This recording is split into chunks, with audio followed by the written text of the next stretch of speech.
Good morning dear students. मैं doctor Dheeraj Wakoliya, associate professor political science, government college Ratangarh. अपन चल रहे हैं राजस्थान का इतिहास, और राजस्थान के इतिहास में अपन बात कर रहे हैं मारवाड़ के इतिहास की। मारवाड़ के इतिहास में बहुत सारे बिंदु उनके ऊपर अपन चर्चा कर चुके हैं। आज अपन बात करेंगे महाराजा अजीत सिंह। महाराजा अजीत सिंह जो जसवंत सिंह के पुत्र थे, और इन्होंने जोधपुर पर, महाराजा जसवंत सिंह ने जोधपुर पर 1638 ईस्वी से 1724 ईस्वी तक, जब तक उनकी मृत्यु नहीं होगी तब तक शासन किया।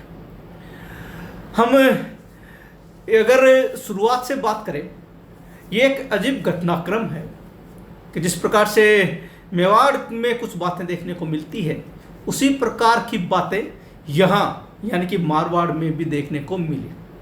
जिस प्रकार गोराधाय पन्नाधाय का बलिदान मेवाड़ के इतिहास में प्रसिद्ध है, उसी प्रकार से गोराधाय का बलिदान मारवाड़ के इतिहास में प्रसिद्ध है। जिस प्रकार से पन्नाधाय ने उदय सिंह को बचाने के लिए अपने बच्चे का बलिदान किया था, ठीक उसी प्रकार से महाराजा अजीत सिंह को बचाने के लिए गोराधाय ने अपने पुत्र का बलिदान किया था। चलिए इसी की शुरुआत करते हैं एक नए तथ्यों के साथ। मेरा आपसे निवेदन, अगर आपने चैनल को सब्सक्राइब नहीं किया है तो कृपया चैनल को सब्सक्राइब अवश्य कर लें। हम बात कर रहे हैं राजस्थान के इतिहास की, और राजस्थान के इतिहास से संबंधित संपूर्ण जानकारी आपको इन वीडियोस में मिलती है। आप चाहे RS, REET, college lecturer, school lecturer, patwari, ग्राम सेवक, चाहे किसी भी परीक्षा की तैयारी कर रहे हों, राजस्थान का सामान्य ज्ञान इसमें अवश्य आता है। और ये जो बातें अपन कर रहे हैं, जो चर्चा अपन कर रहे हैं, ये राजस्थान के इतिहास से अछूती नहीं है। इनके बारे में अक्सर प्रश्न पूछे जाते हैं, इसलिए आप भविष्य में और भी अच्छी जानकारी प्राप्त करते रहें। इसके लिए आप चैनल को सब्सक्राइब करें और बेल आइकॉन को दबाएं। चलिए बात करते हैं महाराजा अजीत सिंह। जसवंत सिंह की मृत्यु के बाद इनका जन्म लाहौर में हुआ। मैं आपको बता दूं कि औरंगजेब ने महाराजा जसवंत सिंह को अफगानिस्तान यानी कि काबुल का सूबेदार नियुक्त किया था, जागीरदार नियुक्त किया था। और इसी दौरान महाराजा जसवंत सिंह प्रथम काबुल में थे और वहीं पर उनका देहांत हो जाता है। महाराजा जसवंत सिंह की मृत्यु जो है वो जामरूद अफगानिस्तान में होती है, और उस समय जब उनकी मृत्यु होती है तो उनके कोई भी जीवित उत्तराधिकारी नहीं था, कोई भी जीवित उत्तराधिकारी मौजूद नहीं था। हालांकि 2 रानियां उनकी वहीं उनके साथ अफगानिस्तान में थी, और दोनों रानी गर्भवती थी, लेकिन अभी तक किसी भी बच्चे का, पुत्र का या जन्म में नहीं हुआ था। इसलिए हम ये कह सकते हैं कि जसवंत सिंह की मृत्यु के समय अजीत सिंह मौजूद नहीं थे, या उनका कोई भी जीवित उत्तराधिकारी मौजूद नहीं था। और इस कारण से जो औरंगजेब था, औरंगजेब ने जोधपुर को खालसा घोषित कर दिया, यानी कि उसको अपने साम्राज्य में मिला लिया। औरंगजेब ने जोधपुर का जागीरदार जसवंत सिंह प्रथम के भतीजे इंद्र सिंह को प्रदान कर दिया, यानी इंद्र सिंह को एक बार जागीरदार बना दिया गया। वो एक औपचारिक और कठपुतली शासक रहा। संपूर्ण जो बागडोर थी वो वास्तव में औरंगजेब या मुगल शासन के ही हाथ में थी।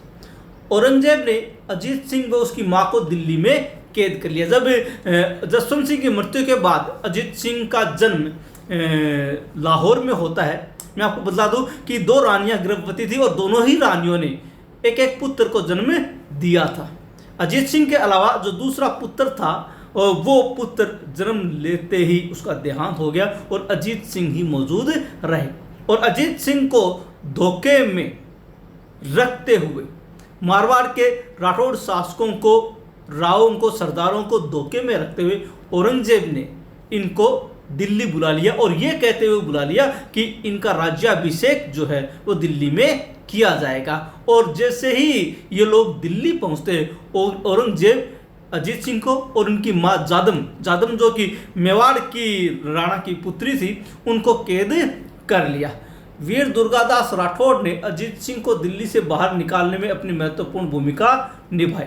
वीर दुर्गादास राठौड़ जो जसवंत सिंह के मंत्री आसकरण का पुत्र था और बहुत ही वीर योद्धा था। और वो दुर्गादास राठौड़ ही था जिसने अजीत सिंह को न केवल दिल्ली से निकाला बल्कि मुगलों से 30 वर्ष तक अजीत सिंह को गद्दी या उत्तराधिकार दिलाने के लिए संघर्ष किया था। और यही वीर दुर्गादास राठौड़ अपने 2 प्रमुख साथियों रूप सिंह और रघुनाथ भाटी इनके सहयोग से और गोरादाय के बलिदान से अजीत सिंह को जिंदा न केवल दिल्ली से बाहर निकाला बल्कि मेवाड़ में लाकर एक बार रक्षा के लिए सुरक्षित कर दिया।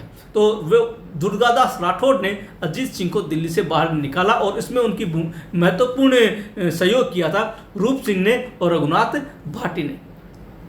उसके पश्चात एक थोड़ा घटनाक्रम आता है।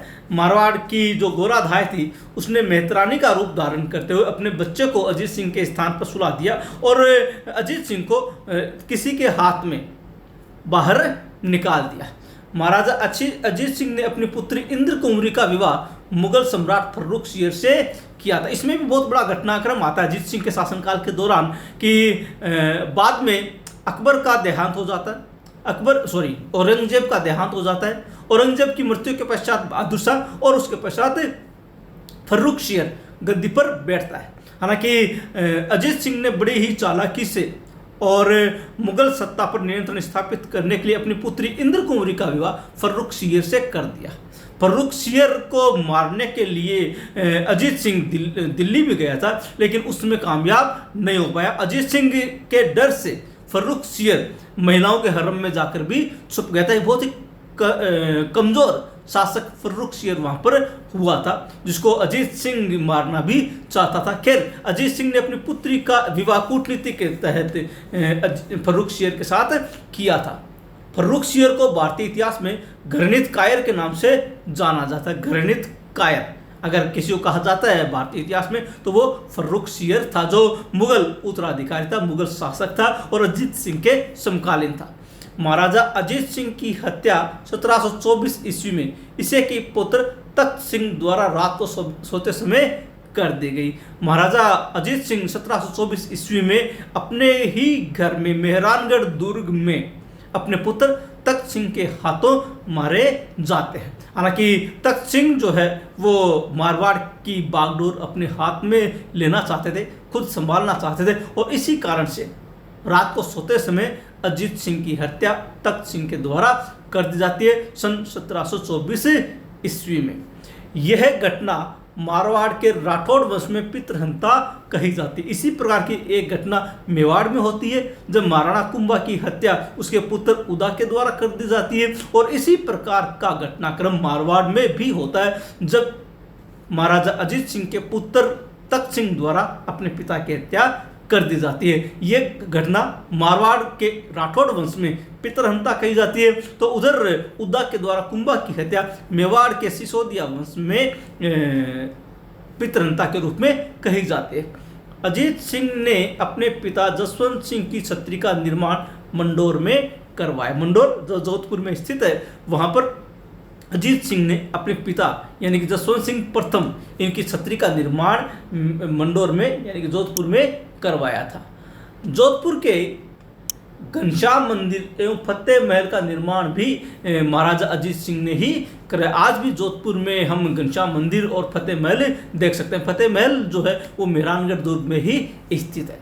अजीत सिंह की रानी राणावती ने जोधपुर में शिखर चंद्र मंदिर का निर्माण करवाया। अजीत सिंह की जो रानी थी जिसका नाम राणावती था, इन्होंने जोधपुर में एक मंदिर का निर्माण करवाया जो शिखर चंद्र मंदिर के नाम से जाना जाता है। चलिए बात करते हैं मरु केसरी दुर्गादास राठौड़ की। 1638 ईस्वी से 1718 ईस्वी तक इनका समय माना जाता है और अभी मैं जैसे बता चुका हूँ कि जो जसवंत सिंह प्रथम थे उनके मंत्री हुआ करते थे आस्करण, उनके पुत्र थे वीर दुर्गादास राठौड़ जिनको मरु केसरी भी कहा जाता है। मैं प्रारंभ में ये बात कह चुका हूँ कि वो वीर दुर्गादास राठौड़ ही था जिसने अजीत सिंह को न केवल औरंगजेब की कैद से मुक्त करवाया बल्कि मेवाड़ में सुरक्षित भी रख दिया और उसके बाद औरंगजेब से या यूं कहें मुगलों से उसने लगातार 30 वर्ष तक मारवाड़ के उत्तराधिकार के लिए,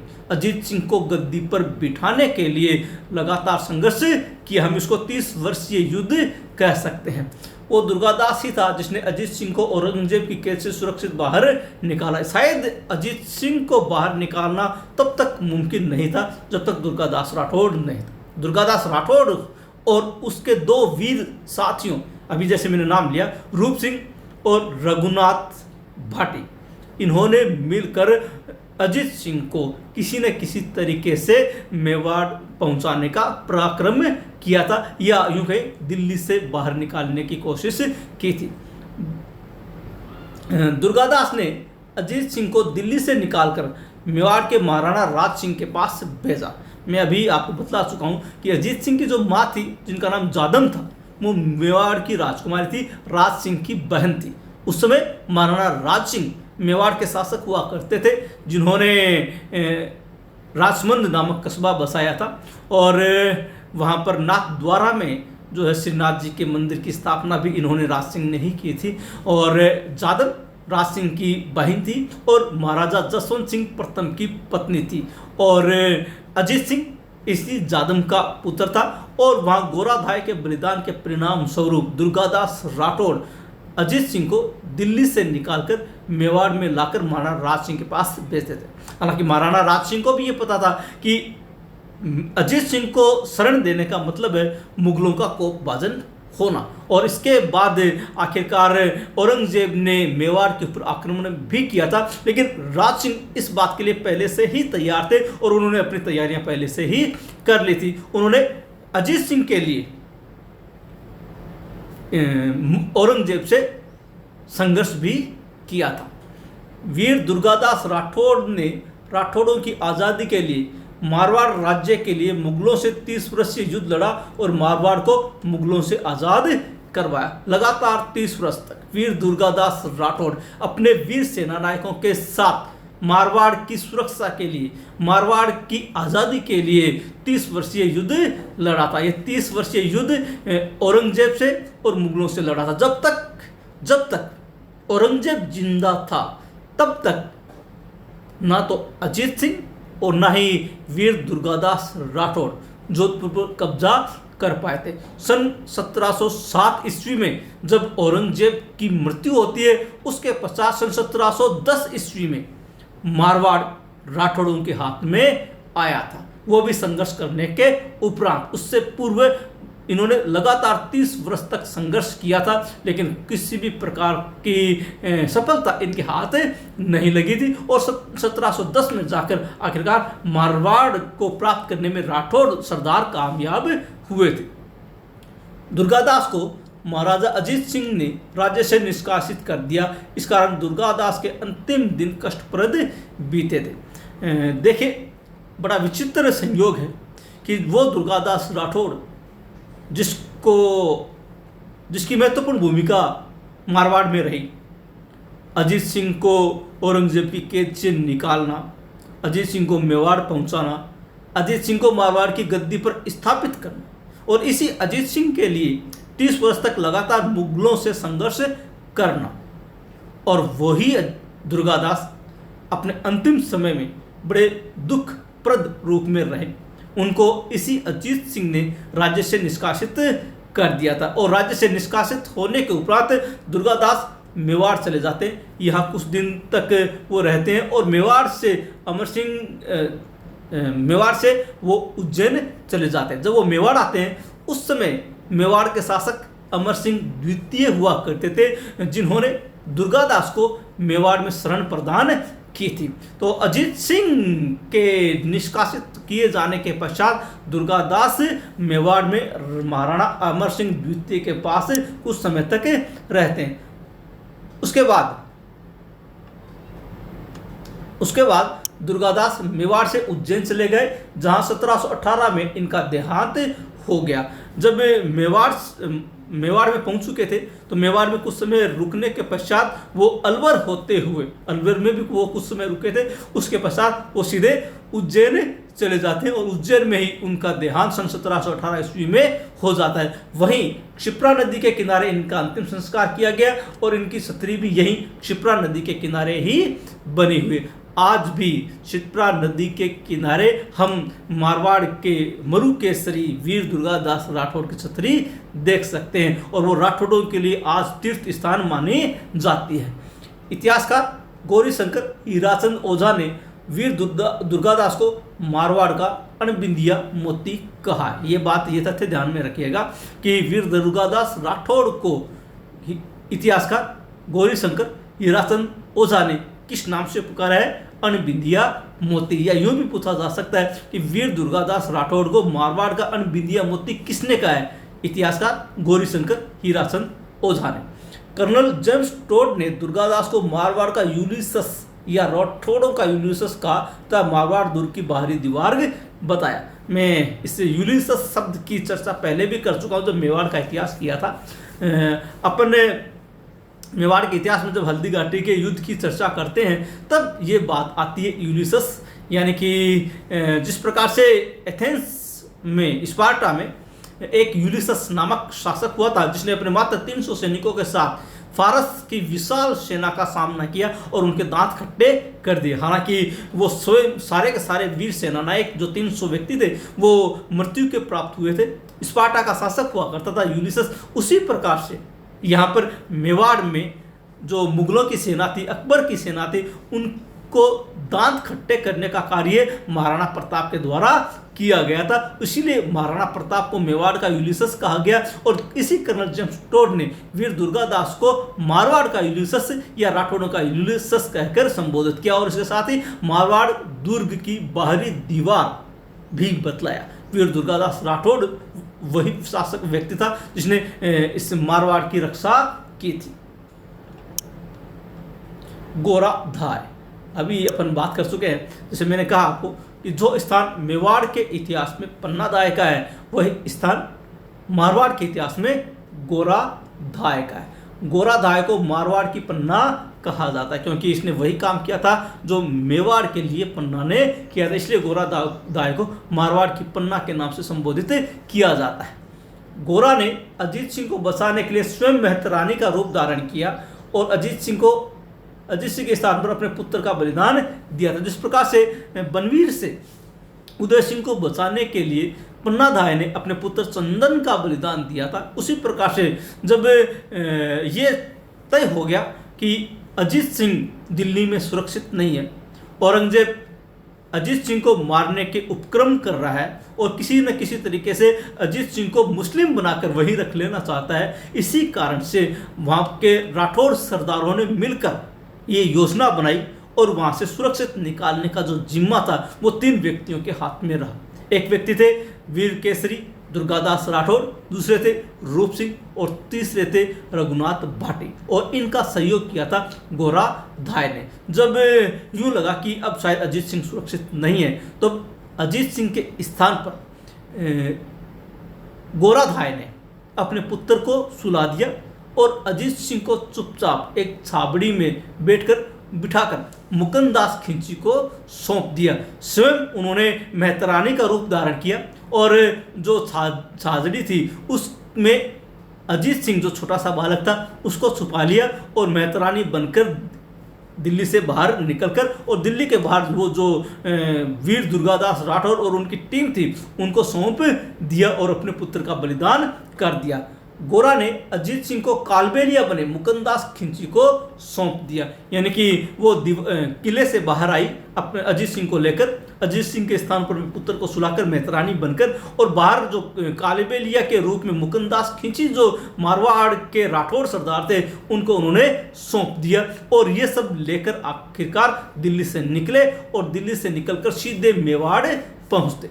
मेवाड़ में इनको अजीत सिंह को और राठौड़ों को शरण प्रदान की थी मेवाड़ के तत्कालीन महाराणा राज सिंह ने और इसी कारण से अजीत सिंह सुरक्षित रह पाए। मारवाड़ के राष्ट्रगीत धुंसा में गोरा की वीर गाथाओं का वर्णन है। आज भी धुंसा गीतों में गोरा के गीत गाए जाते हैं। गणगौर के अवसर पर भी वहाँ की मारवाड़ की महिलाएं जो है वो गोरा की वीर गाथाएं गीतों के माध्यम से सुनाती है। याद रखिएगा धुंसा गीत किससे संबंधित है? गोराधाय से, यानी कि धुंसा गीतों में गोराधाय का वर्णन देखने को मिलता है। गोराधाय की छतरी मेहरानगढ़ दुर्ग में स्थित है आज भी। हालांकि आज वो खंडर अवस्था में है, लेकिन फिर भी घोड़ाधाय की छतरी का निर्माण मेहरानगढ़ दुर्ग में अजीत सिंह के द्वारा ही करवाया गया था और वो आज भी वहाँ पर मौजूद है। तो ये थे अजीत सिंह वीर दुर्गादास राठौर। आज के वीडियो में इतनी चर्चा करेंगे और अगले वीडियो में अपन मारवाड़ के इतिहास को इतिश्री प्रदान करेंगे। और आपसे पुनः निवेदन, अगर आपने चैनल को सब्सक्राइब नहीं किया है तो कृपया चैनल को सब्सक्राइब करें, और कोई समस्या हो, कोई किंतु परंतु कोई बात पूछनी हो तो कमेंट बॉक्स में जाकर लिखें। चलिए मिलते हैं अगले वीडियो में, तब तक के लिए धन्यवाद।